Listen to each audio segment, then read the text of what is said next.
profesor Ventosilla, que acaba de hablar hace un momento, y a todos ustedes, ¿no?, que están aquí para escucharme. Y un poco lo que voy a decir, tengo 20 minutos para hablar y supongo que después de eso va a haber un espacio para intercambiar opiniones, preguntas. Entonces, simplemente quería primero agradecerles por invitarme. Para mí siempre es un honor, es un privilegio poder volver a mi universidad, a la facultad donde estudié. Yo ingresé a San Marcos en el año 2003, o sea, hace mucho tiempo, cuando yo tenía más o menos 16 años. Yo terminé el colegio muy joven, ¿no? Y estudié mi secundaria en un colegio nacional, como la mayoría de ustedes seguramente, en San Martín de Porres. Cuando yo entré en la universidad, yo no tenía muy claro qué cosa quería hacer con mi vida, ¿no? Como la mayoría de adolescentes de esa época, a finales de los años 90, ¿no? Pero fue San Marcos el espacio o el lugar que me brindó un ecosistema de amigos, de profesores, de profesoras, de lecturas, que me permitieron poder darme cuenta cuáles eran mis fortalezas, ¿no?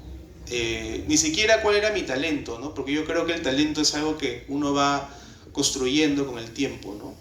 Sino cuáles eran mis fortalezas y cuáles también las cosas en las que yo debía trabajar para poder, digamos, seguir mi vocación, ¿no?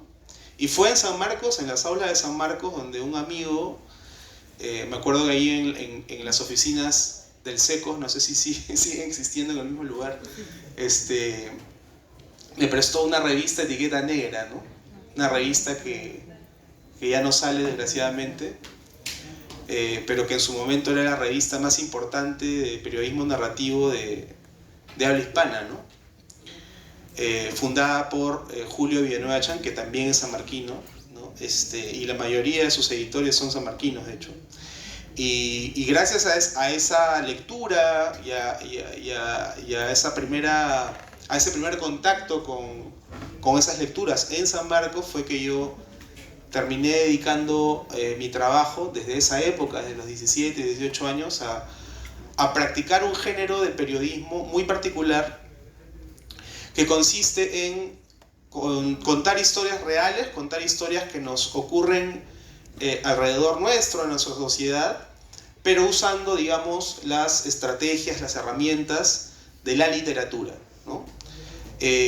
Para mí, un cronista lo que hace básicamente es que a través de sus historias, las historias que cuenta, que escribe, que cuenta a un público, lo que hace es transmitir emoción, transmitir experiencia y transmitir conocimiento sobre una zona del mundo, de la condición humana, que tal vez no conocemos o que tal vez creíamos conocer, ¿no?